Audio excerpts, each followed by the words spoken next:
요엘 2장 12절부터 17절까지 낭독하도록 하겠습니다.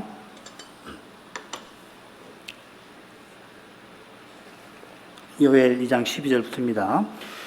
여호와의 말씀에 너희는 이제라도 금식하며 울며 애통하고 마음을 다하여 내게로 돌아오라 하셨나니 너희는 옷을 찢지 말고 마음을 찢고 너희 하나님 여호와께로 돌아올지어다. 그는 은혜로우시며 자비로우시며 노하기를 더디하시며 인애가 크시사 뜻을 돌이켜 재앙을 내리지 아니하시나니 주께서 혹시 마음과 뜻을 돌이키시고 그 뒤에 복을 끼치사 너희 하나님 여호와께 소제와 전제를 드리게 하지 아니하실는지 누가 알겠느냐.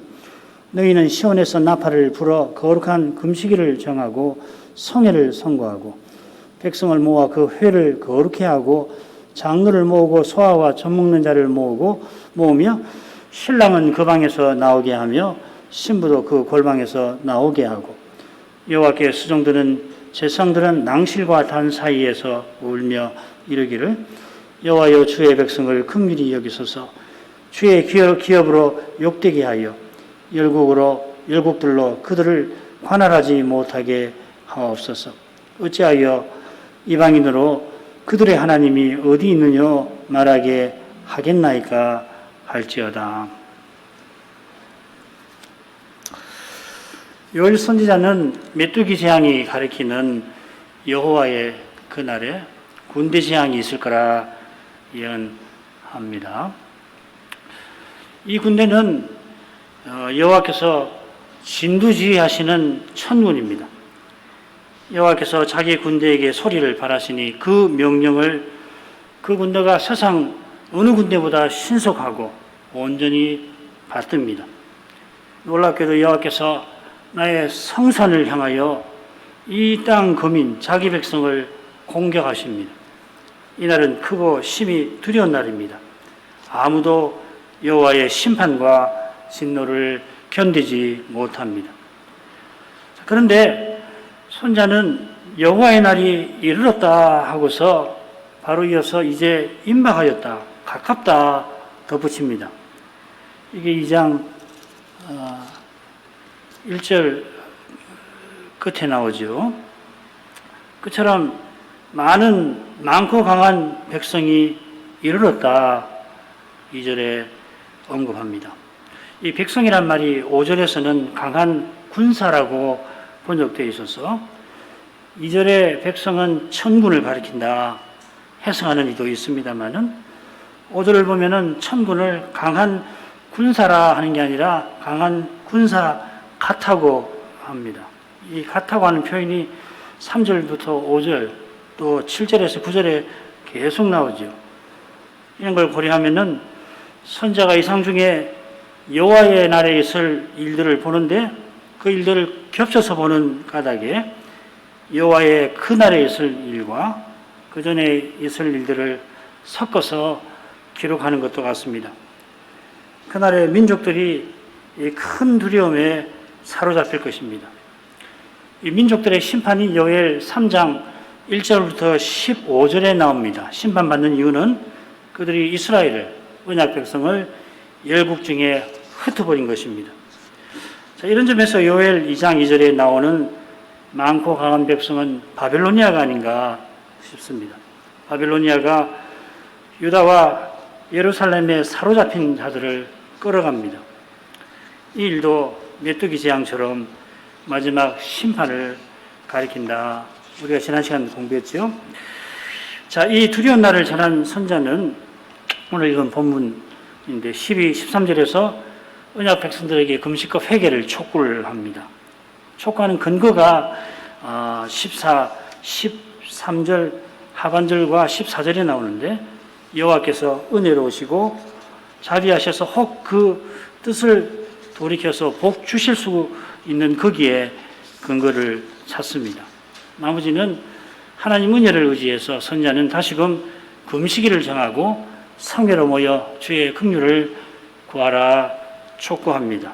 그러니까 13절 상반절하고 15절 16절부터 17절이 비슷한 내용이죠. 그죠? 그 가운데 회개를 촉구하는 근거에 관한 여호와의 인자심에 관한 내용이 나옵니다. 자, 줄거리 이 정도 생각하고 12, 13절 상반절까지 읽겠습니다. 여호와의 말씀에 너희는 이제라도 금식하며 울며 애통하고 마음을 다하여 내게로 돌아오라 하셨나니 너희는 옷을 찢지 말고 마음을 찢고 너희 하나님 여호와께로 돌아올지어다. 여호와의 말씀에 선지서에 자주 나오는 표현이죠. 네움 야훼 하고서 선자는 회개를 촉구합니다. 1장 끝에서도 회개를 촉구했지요. 거기도 물론 선자가 하나님 말씀을 받아 전한 겁니다. 선자가 최근 발생한 메뚜기 재앙에 대해서 회개를 촉구합니다마는 결국은 홀로 여호와께 부르짖었습니다. 그게 요엘 1장 19, 20절인데 메뚜기 재앙에 이어서 가뭄 재앙이 들이닥쳤지만은 제사장과 언약 백성은 먹을 것이 없어진 그 현실을 슬퍼했지 그런 재앙이 임하게 만든 자신들의 죄를 회개치 아니하였습니다. 선지자가 이런 현실에서 여호와께 부르짖었을 때 여호와께서 이 선지자에게 말씀을 해답으로 내려주신 것 같습니다. 물론 1절부터 11절에 있는 군대 재앙도 선지자가 이상 중에 받은 계시입니다마는 그런 두려운 심판과 아울러서 여호와께서 여전히 긍휼히 여기신다는 것을 선지자에게 친히 알려주셨던 겁니다. 12절은 어떻게 시작되냐면 그러나 이제라도 이렇게 시작되고 이는 여호와의 말씀이니라 하고 곧 이어집니다. 번역을 좀 고쳐보면 그러나 이제라도 그리고 이는 여호와의 말씀이라 너희는 돌아오라 내게로 이렇게 되어 있습니다. 그러나 한 것은 바로 앞에서 요엘이 전한 하나님 말씀을 가리키겠지요. 이제 여호와의 날이 이르러서 무서운 심판이 있을 거라 하는 내용입니다. 아무도 견디지 못할 심판입니다. 그러나 아직은 심판 때까지는 시간이 아직 남아 있습니다. 아마도 이 바벨로니아의 침공이 아직은 들이닥치지 않은 것을 가리키는 것 같습니다. 언제 그런 일이 있을지 모르지만은 여호와께서 회개할 기회를 여전히 주십니다. 회개는 그저 슬퍼하는 것이 아니라 여호와께 돌아오는 것입니다. 여기 돌아온다는 말, 슈브라는 말인데, 근데 여기 이 여호와께 라고 하는 표현, 이 회개와 관련해서 흔히 쓰는 표현은 아니에요. 흔히 쓰는 표현은 13절에 나옵니다. 거기 보면 마음을 찢고 여호와께 돌아올지어다. 여기 엘이라는 말이고 여기는 아드라는 아주 회개와 관련해서는 좀처럼 쓰지 않는 표현인데 여기 13절에 여호와께 돌아오라 하는 것은 여호와께 돌이키는 행위 자체를 가리킵니다. 회개하라. 반면에 12절은 어떤 장소와 관련해서 여호와께 돌이켜 나오는 것을 가리키는 것 같습니다. 이건 15절부터 17절 내용과 붙어 있죠. 여호와께서 여전히 계시는 성전에 나가서 회개를 표시하라 하는 뜻 같아요. 이것은 요엘 1장에서도 살핀 주제인데 여기 14절 보면 소제와 전제를 여전히 드리지 못하는 그 상태입니다. 여호와께서 이스라엘에게 진노하셨지만은 아직 성전을 떠나신 것은 아닌 것입니다. 그렇게 여호와께로 돌아오라 하시는데 네 가지 상태로 돌아오라 하십니다. 우리말은 순서를 좀 바꿔놓은 것 같아요. 맨 처음 온 마음이 먼저 나옵니다. 온 마음으로, 그리고 금식으로, 그리고 울며 애통하며. 넷이 나왔는데 마지막 울며 애통하며 하는 것은 하나로 보는 것이 좋습니다. 특별히 애통은 이 장례식 때 꼭 하는 것을 가리키는 표현인데요. 지금 죽은 현실이죠. 그러면 셋이 되는데 온 마음으로 금식하고 애통하는 태도로 나오라 하는 겁니다. 금식이 가운데 나오는 것은 이걸 강조하는 것이고 그 주제가 나중에 나오죠.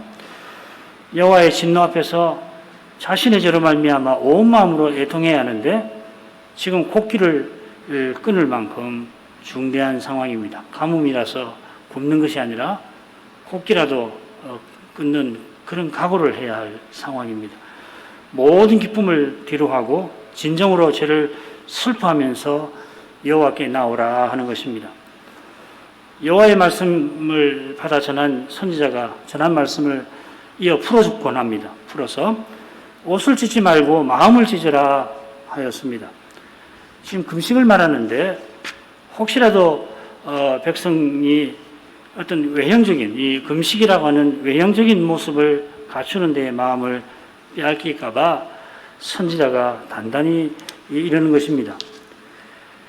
옷을 찢는 일은 가령 식구가 죽거나 나라가 망할 때 슬픔을 표시하는 모습입니다. 창세기 보면 야곱이 요셉이 죽은 줄로만 알고 또 히스기야가 나라가 이제 망할 줄로 알고 옷을 찢어버렸죠. 지금 유다는 옷을 찢는 신용만 하고 참으로 슬퍼하지 않을 수가 있습니다. 우리 1장에서 봤습니다, 이미. 이것은 성전 제사 예배가 제대로 드려지지 아니한 하는 현실에서도 충분히 짐작합니다. 히스기야가 개혁을 단행한 결과 언약 백성이 성전에 많은 재물을 가지고 왔지만 정작 통회하는 마음, 여호와께서 받으시는 회개하는 마음은 없었던 것입니다. 지금 재앙이 닥쳤고 또 들이닥친다고 하니까 놀라서 잠시 하나님의 진노를 누구로 뜨리려고 하는 신용만 하지 않도록 선자가 마음을 찢으라 하는 것입니다. 이 구약 성경 전체를 다 조사해 보니까 마음을 찢으라는 표현은 여기 말고 없어요. 참 흔히 좀 더 자주 나올 줄 알았더니 여기만 나와요. 옷이 사람을 상징하고 나는데 마음이 사람의 가장 중요한 부분이니까 옷을 찢는 것은 곧 마음을 찢는 것을 상징한다 하겠습니다. 여호와께서 길이 참으시니까 선자를 끝까지 보내십니다. 선자도 이 여호와의 이런 사랑을 맛본 까닭에 어려서부터 이런 사랑을 계속 맛보았겠죠. 그래서 자기 백성에게 회개의 복음을 전하는 것입니다. 선자가 언약 백성의 죄를 무섭게 책망하긴 합니다만 사실 우리 마음에는 이런 선지자의 이미지가 강한데 그러나 절대로 저주하는 마음이 아니고 사랑하는 마음으로 책망합니다. 이런 사랑이 없이는 아무도 복음을 바로 전하지를 못할 것이에요. 하나님께서 선지자들을 통해서 들어서 심판을 경고하십니다마는 그 말씀이 헛되지 아니하게 하십니다. 언약의 나라는 곧 망하지만은 말씀을 듣는 이들을 통하여 망하는 그 현실에서도 언약을 이루십니다. 이건 예수님 오실 때도 그랬죠. 이사야의 예언대로 많은 백성이 들어도 깨닫지 못합니다마는 제자들은 가이사랴 빌립보에서 예수님을 메시아로 하나님의 그리스도로 고백을 합니다. 마찬가지로 예수님이 세상에 오셨을 때에 믿는 마리아와 요셉 또 사가랴와 엘리사벳 그의 아들 세례요한 같은 이들이 수임을 받았습니다. 그처럼 재림 전에도 그럴 것입니다.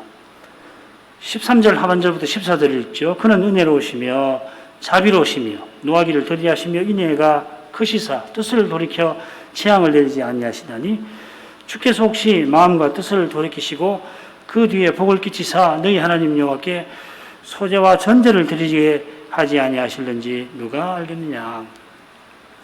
선자가 회개할 근거를 교훈합니다. 구원의 근거가 그리스도께 있듯이 이 회개할 근거도 하나님의 은혜로우심에 있습니다. 하나님 은혜로우셔서 죄인이 하나님께 돌아갈 길을 내셨습니다. 사람이 범죄한 때에 사람을 심판하시는 그 자리에서 하나님께서 여인의 손을 보내겠다 약속하셨습니다. 심판하시는 하나님이신데 구원의 뜻을 드러내시고 친히 짐승의 피를 흘려서 그 가죽으로 벌거벗은 우리 시조를 입히셨습니다. 이는 장차 메시아를 보내서 십자가에 내어주실 일을 가리키는 것입니다. 그처럼 모세 시대에 이르러 제사 제도를 내셔서 죄를 일깨우시고 오실 메시아를 바라보도록 하셨습니다. 지금 선지자가 회개하라고 촉구할 수 있는 근거는 오직 하나님께서 죄인을 속죄하시는 사랑에 있습니다. 주님께서 나를 쫓아오려면은 자기를 부인하라 하신 것도 불교처럼 사람의 힘으로 아상을 죽이라 하신 게 결코 아닙니다. 우리가 그리스도와 함께 십자가에 못 박혀 죽고 다시 살게 하시는 그 은혜를 의지하라 하신 것입니다. 그처럼 지금 선자는 하나님의 사랑을 일깨워서 그 사랑을 의지하여 죄를 회개하라 하는 것입니다. 선자는 시내산에 나타난 여호와의 영광을 전합니다. 잘 알고 계신 내용이죠. 이스라엘이 시내산에서 모세가 내려오지 아니한다고 금송아지를 만들어 섬겼습니다. 이건 불과 40일 전에 체결한 언약을 허무는 큰 죄입니다. 그래 여호와께서 범죄한 이스라엘을 멸해버리겠다. 대신에 모세 너 한 사람을 먹여서 내가 내 백성을 새로 일으키겠다 하셨습니다. 이 말씀을 듣고 모세가 이 백성이 주의 백성, 내 백성이라고 하지 않고 이 백성이라고 하셨는데 이 백성이 주님의 백성이고 주님의 이름을 위하여 용서해 주실 것을 구합니다.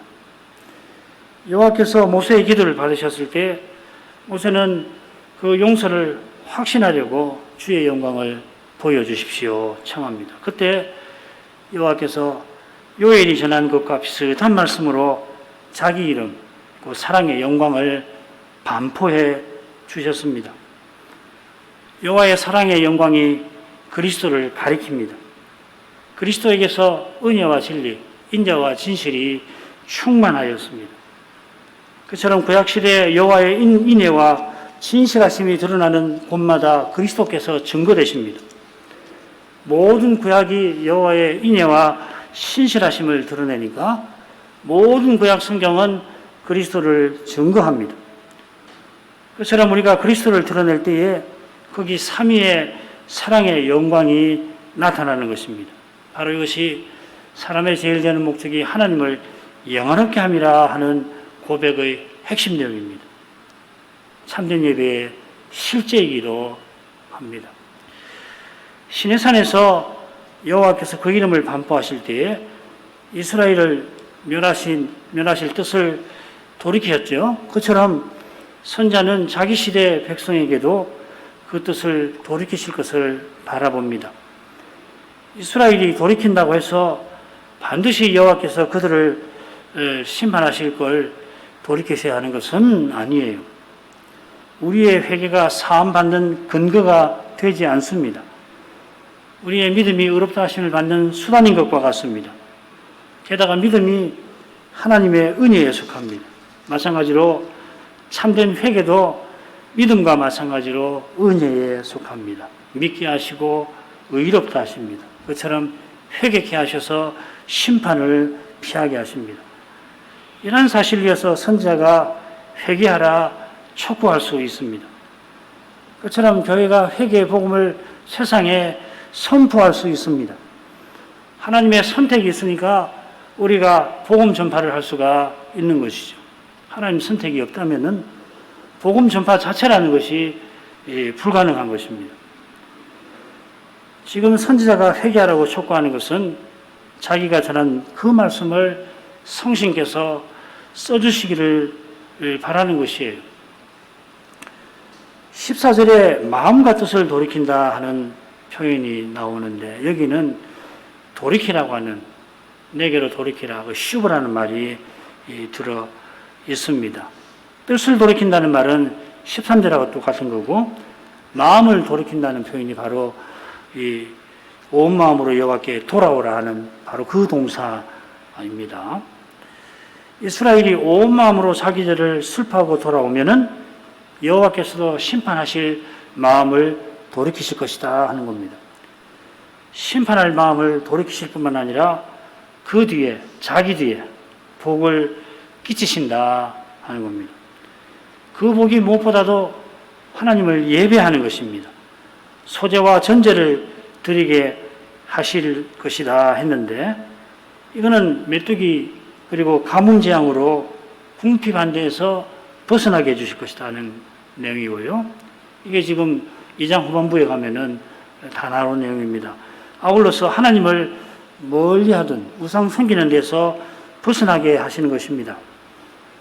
모세오경의 언약문들이 있어요. 대표적으로 신명기 18장이나 레위기 26장인데 거기 보면은 이스라엘이 하나님의 율법을 쫓아 살 때에는 풍성함과 안전함을 약속하시는데 외적의 침임이 없게 하시고 하나님이 허락하신 풍성한 추수로 하나님을 가까이 하며 하나님의 뜻을 받들게 하시는 것입니다. 이게 제사장 나라와 거룩한 백성의 소명을 이루고 사는 것이죠. 그리고 바로 이것이 인생의 복입니다. 장차 하나님 나라에 들어가서 우리에게 누리라고 하시는 복도 이 두 가지로 표현할 수 있습니다. 우리가 장차 그리스도와 같아지게 하시는데 그리스도처럼 하나님을 친밀히 가까이 하게 하고 또 하나님의 뜻을 온전히 마음껏 그때는 하나님 뜻을 다 이루며 살아가게 하실 것입니다.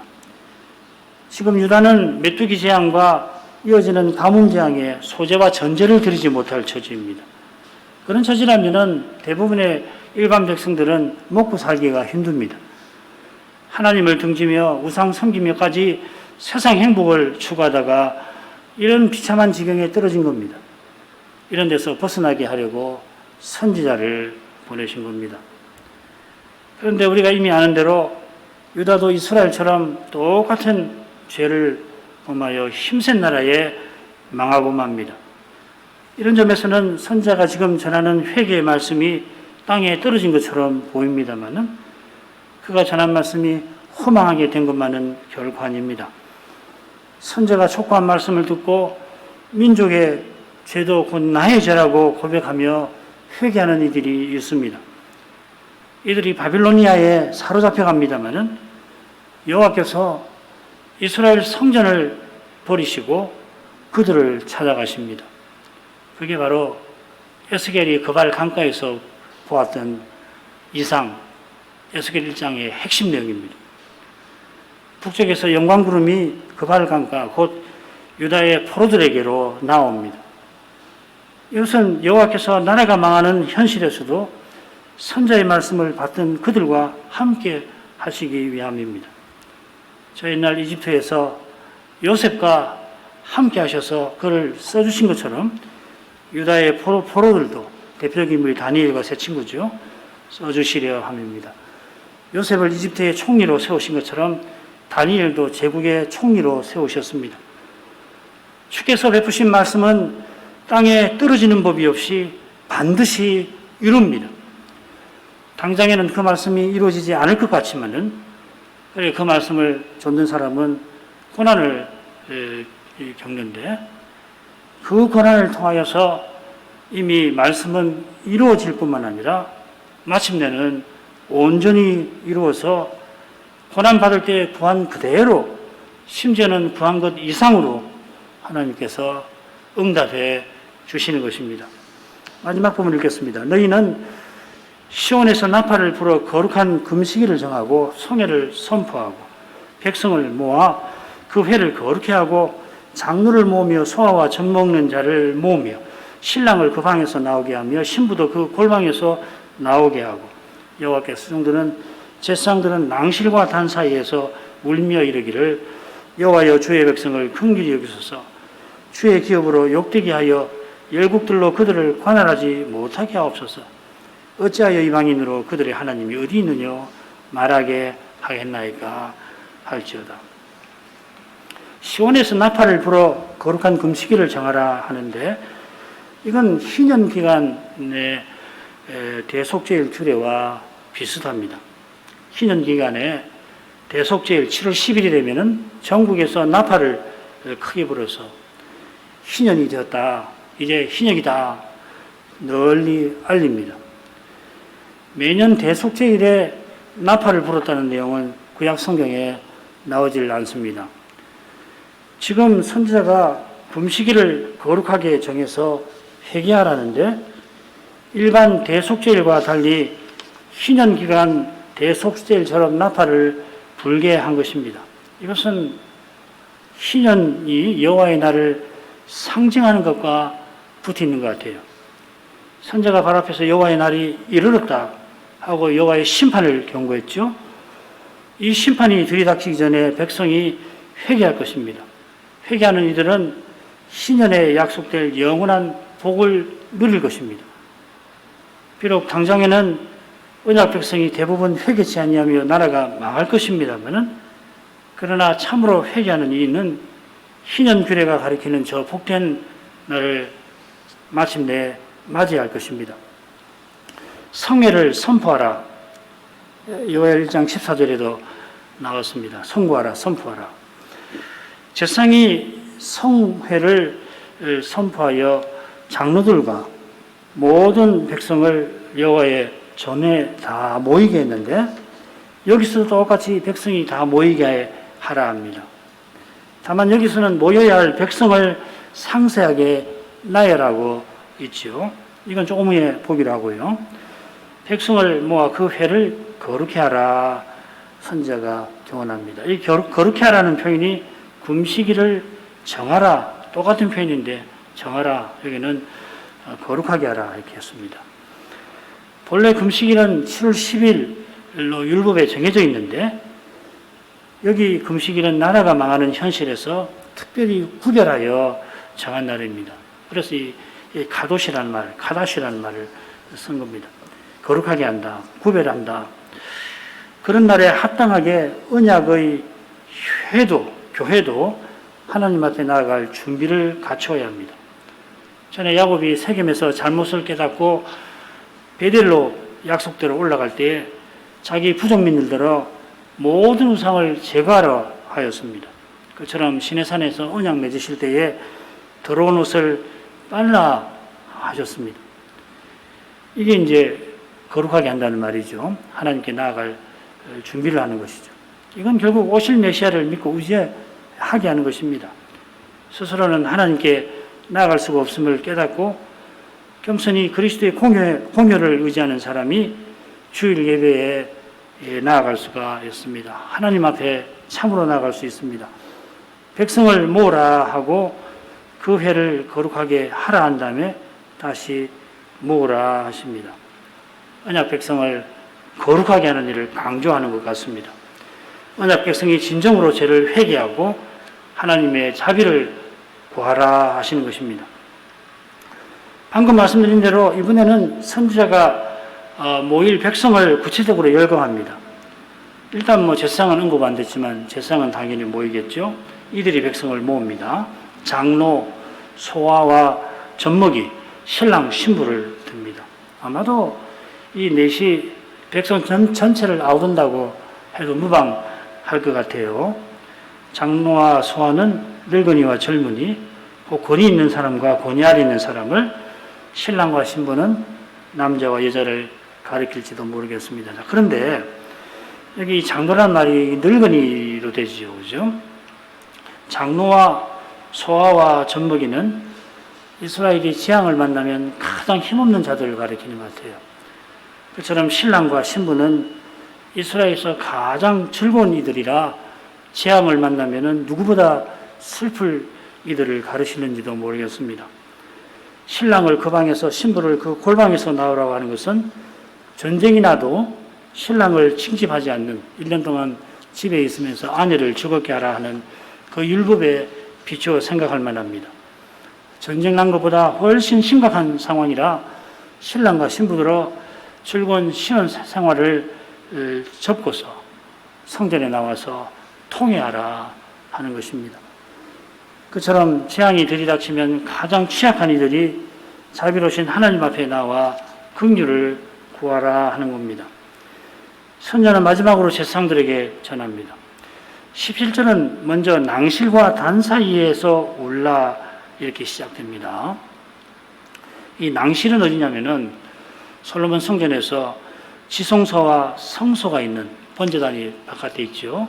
그리고 바다가 있고, 그 다음에 이제 건물이 성소로, 지성소로 들어가는 그 건물 앞에 있는 현관을 낭실이라고 합니다. 거기 녹기둥 둘이가 있죠, 그죠? 야긴과 보아스라고 하는 녹기둥이 그 입구에 있는 그곳입니다.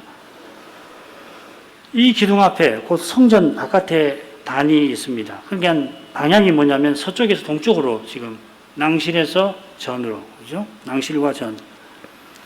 제사 드리는 제사형편에서 보자면 단과 낭실 사이라고 하는 게 자연스러울 것입니다. 그런데 선자는 낭실과 단 사이를 말합니다.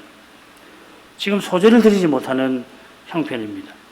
그러면은 전체 성전 건물로 들어가는 입구, 그 번제단이 나아가는 그 입구와 단 사이가 통해야 할 장소가 아닐까. 그런데 제사장이 부르짖어야 할 이 장소와 관련해서 두 가지를 생각해 볼 수 있을 것 같아요. 첫째는 지금 제사장이 기도하러 성소에 들어가지 못하는 형편이라 이것을 선지자가 지목했을 것 같습니다. 번제단에서 번제를 드린 후에 제사장이 성소에 들어가서 분향하고 기도합니다. 기도하고 이 낭실 앞에 나와서 축복을 합니다. 그곳에서 제사장은 지금 복을 빌지 못하고 저주를 거두어주시기를 구해야 하는 것입니다. 또 한 가지는 이 낭실과 단이라고 하는 이 표현이 성경에 한 군데 나와요. 여기 말고 어디 나오냐면 에스겔 8장 16절에 나오는데 거기 보면 25인이 여호와의 전을 등지고 이 낭실과 전 사이에서 여호와의 전을 등지고 동방 태양을 경배하는 것이 그려져 있습니다. 어쩌면은 요엘이 지금 성전에서 그런 악행을 저지르고 있는 것, 제사장과 레위인들이 그런 악행을 저지르는 것을 지적하며 거기서 여호와를 향하여 통회하라고 촉구하는지도 모르겠습니다. 어떤 것이 맞는지 잘 모르겠는데 하여튼 둘 다 이 하나님 앞에 통회하며 저주를 거둬주시기를 기도하라 하는 거겠죠. 제사장은 무엇보다 주의 긍휼을 구해야 합니다. 구원은 오직 긍휼히 여기시는 하나님으로 말미암습니다. 죄를 깨닫는 이는 주의 긍휼만을 구합니다. 지금 유다에게 이런 기도가 절실합니다. 선자는 특별히 긍휼히 여겨주실 사실을 드는데 그 사실이 바벨로니아의 침공입니다. 요엘 3장 2절에도 바로 그 내용이 나왔죠. 나올 겁니다. 주의 기업으로 욕되게 하여 열국으로 그들을 관할하지 못하게 하옵소서. 여러분 갖고 계시는 그 각주에 보면은 이 조롱거리가 되지 말게 해주십시오. 그렇게 번역이 아마 이렇게도 번역이 된다. 이방의 조롱거리가 되지 말게 하옵소서. 이렇게도 번역할 수 있다고 되어 있는데 저는 우리 개역의 번역이 더 낫다고 생각합니다. 주의 기업으로 욕되게 한다는 것은 열국이 주의 기업을 회방하는 겁니다. 욕하는 겁니다. 결국 그들의 하나님이 어디 있느냐 하는 겁니다. 하나님을 회방하는 거죠. 주의 기업을 회방하는 것은 하나님을 욕하는 것입니다. 주의 기업은 가나안 땅을 가리키고 가나안 땅은 언약 백성을 뜻합니다. 하나님이 가나안을 주셔서 하나님의 뜻을 이루게 하신 것입니다. 그게 기업이라는 개념이죠. 이스라엘이 각각 주신 기업에서 소명을 이루어 함께 제사장나라와 거룩한 백성으로 서나가게 하신 겁니다. 그래서 이스라엘 전체가 주의 기업입니다. 주께서 이스라엘을 특별한 소유로 삼으신 겁니다. 이제 이스라엘이 망하면은 열국이 이스라엘의 수호신인 하나님을 해방할 것입니다. 아시리아가 예루살렘만 남기고 전 유대를 무너뜨렸을 때 사내립이 여호와를 해방하였습니다. 하나님 이름의 영광을 위하여 이스라엘을 불쌍히 여겨주시라. 이사야도 기도했고 지금 선지자도 그렇게 기도하라 하는 것입니다. 선지자가 이렇게 촉구합니다마는 성경의 기록대로 이스라엘은 회개치 아니합니다. 곧 망하는 그때에도 낭실과 단 사이에서 동방 태양에게 경배하며 진노에 진노를 더했습니다. 그러나 선자가 전하는 말씀을 듣는 이들이 있습니다. 이들이 이 끔찍한 우상 숭배를 선자와 함께 슬퍼하며 주의 긍휼을 구합니다. 당장에는 유다가 망하지만 이들을 통하여 메시아가 세상에 오시는 그 길이 계속해서 열리게 될 것입니다. 오늘만큼 하죠. 기도 제목 읽겠습니다. 요엘 선지자는 재앙이 들이닥치기 전에 언약 백성이 마음을 짓고 하나님께로 돌아오라고 촉구합니다. 이렇게 촉구하는 것은 여호와께서 그러한 뜻을 선지자에게 알리셨던 데에 있습니다. 여호와께서 긍휼히 여기시는 은혜의 회개의 근거가 있습니다. 여호와께서 천년을 하루같이 인내하시는 그 사랑에 우리의 구원이 있는 것입니다. 선지자가 여호와의 말씀을 전하고 그 전한 말씀을 풀어서 언약 백성에게 단단히 이룹니다.